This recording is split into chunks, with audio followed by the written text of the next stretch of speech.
So guys, it's been a while now since the XH-2s was announced, but been really busy, family being sick, we took a summer vacation, but I'm back wanting to do this video. I'm going to talk about some of my predictions, which ones I was right on. Unfortunately, I wish I was wrong, but will I be buying this? And if so, or why not?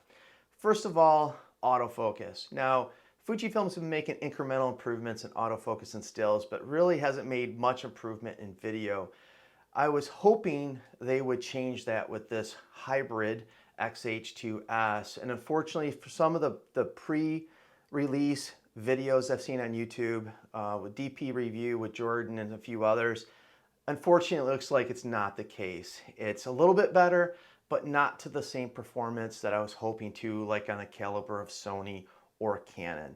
Unfortunately, that's what I'm looking for at the Sony and Canon level. Now, you might say, well, how can Fujifilm achieve that? But this technology is old, guys. We're talking like Sony and Canon. Canon's been doing it for probably, I want to say 8 years, maybe longer, and Sony probably a little after that, maybe 2 or 3 years after that. So Sony's been on the money for about 6 years or so. So come on, Fujifilm, you can do it. You got to get there. Even if it's changing lenses, changing your algorithm for your software, whatever it needs to take, you need to get it there, because for stills, it's there. For video, unfortunately, it's just not going to make the cut. So video autofocus, really want it, and it's not there. And that's one of the big reasons I still shoot the XH or the XT2. I did buy the XS10. I returned it because it didn't really serve me much more of a purpose than the XT2. Yes, it was faster in stills, but this camera never really slowed me down. So video autofocus, I really want it. It fell short.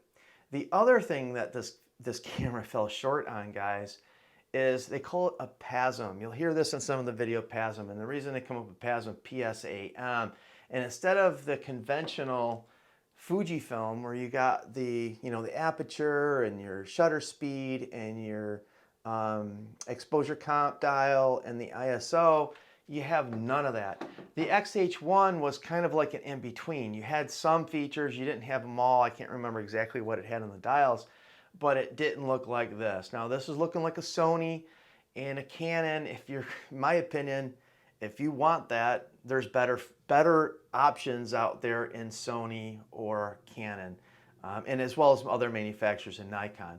For me, the love of the Fuji, first and foremost, is the dials. And without the dials, the physical tactile dials, it's just not for me. So this camera could even do a fantastic video autofocus and meet all of my criteria. If it's got the PASM and these controls, I'm not buying it. It just, that's what I'm the big stickler on that. Just because that's what I enjoy, guys. Everybody's different. It might work for you. You might prefer that. It is faster. Now, if I was really into speed, I would actually configure my XT2 to adjust the exposure pyramid a little bit different, or the exposure triangle, so you could set up the dials, but I don't. I like the tactile. The other big thing for me, the big thing was IBIS, the in-body stabilization. And Fuji for stills, it's been good. It's been good with the X-T4, the XS10, and so on. And this is no different. For stills, it's great from the early pre-released reviews. But in video, it's a little wonky. It's a little artificial. It's in and out. And for me, I'd rather not have it. I'd rather shoot from my iPhone, because at the end of the day, if it's distracting, I'd rather have a blurry picture from a smaller sensor at night than something that's in and out. Because the iPhone, it's got a stabilization, probably optical, and it's got a IBIS, and it does phenomenal. I was taking some video on vacation, walking around with the 1X, which is equivalent to about 18 millimeter on a Fujifilm camera, and it did fantastic during the daylight, but as you guys know, it falls apart when the light goes away. So I was really hoping for that, and unfortunately, I want to say I was disappointed. I really wasn't, because as if you guys seen my other videos, I didn't think they would hit those marks. the autofocus, and the IBIS. So for me, it's a no buy. Here's some of the things that I think that it does well, if that's your thing, is, you know, it does 6K video. It does 4K 120. I believe there's a crop, and it's got some other high-end features as far as resolutions, F-Log2, and that in video mode you can do like a more dynamic range in post. But I typically don't use any kind of log for video just because I keep it pretty basic and I don't like the editing, so I pretty much shoot one of the presets. So for some people, if you're serious into high quality video and you're okay with either manual focusing, because some of the pros out there, they will prefer to manual focus, maybe this is for you. The other thing is the size. You know, this is a pretty big camera still. It's very similar to the XH1. And for a lot of folks, they like it that big. And from my other videos, I said this before, I think it's too big. I think it should have been somewhere in between the XT4 and the XH1. And from all reports, it's just a hair smaller than the XH1. It's still a big camera for an APS-C. It does handle heat pretty well. That was good to see. There's some attachments that you can buy for this camera. It's a fan.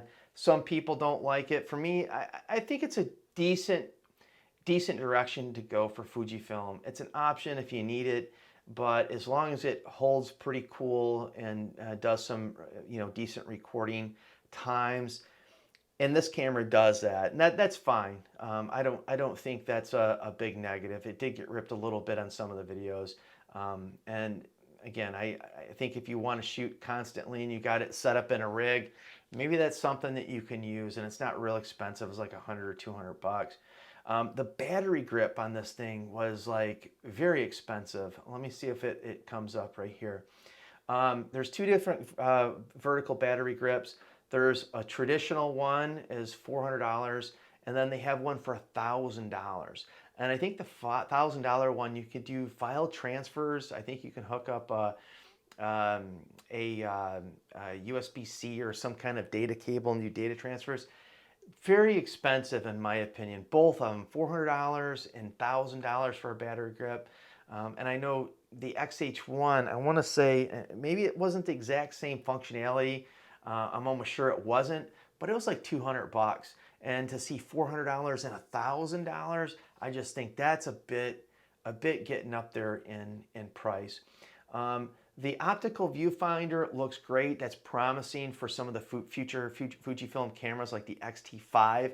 Because once this was released, right, or announced, it doesn't release until beginning of July. I think July 7th is when they start ship this. Yep, July 7th. And everybody's already talking about what components will be in the X-T5. Because, guys, this is what they're deeming as their flagship. And some of the reports, they say Fuji's going back to the roots. I'm like, back to the roots? You mean the one camera, the XH1 that you call the flagship for a week? Come on, Fujifilm, there's no roots there. But if you want to call this your flagship, fine, who cares? $2,500. It has a stacked sensor, 26 megapixel sensor, and it's better than not having a stacked sensor, but it doesn't blow me away either. From specs and some of the reviews I've seen, it's not like the sync speed on the flash is super fast. It's not like, you know, the Sony high-end Sony cameras where there's pretty much zero with the Gulf swing, you know, the curvature of the club. It's better. It's just not to that level. The price is not there either, right? So it's $2,500. Some would argue to say that's a reasonable price for what this camera offers. It's a reasonable price. And I kind of see their point. I keep on going back. It's an APS-C sensor. You guys probably will rip on me, and I'm having a glass of bourbon, guys. Old Forester 100. Yes, it has a screw cap. Pretty good stuff. It's like 25 bucks. I do like it. It's a good everyday drinker. But $2,500 for an APS-C camera is just too much money. There's other options out there. There is many offerings from Canon, Nikon, Sony, full frame that that give you similar features. I'm not saying exact same features, because if you want it 4K 120, you'd have to get into the A7S III.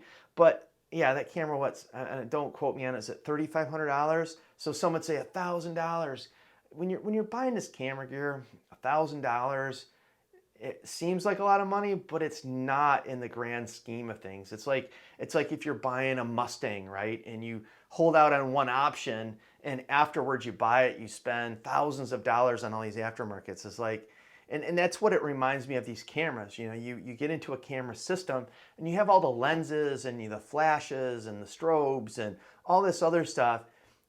Is $1,000 going to make or break you? If it's going to break you, you should not be buying this camera. You should be buying something cheaper, keeping it basic. And for $2,500, my money would go in another place. It would go into a Canon, a Sony, possibly a Nikon. They're doing some good stuff.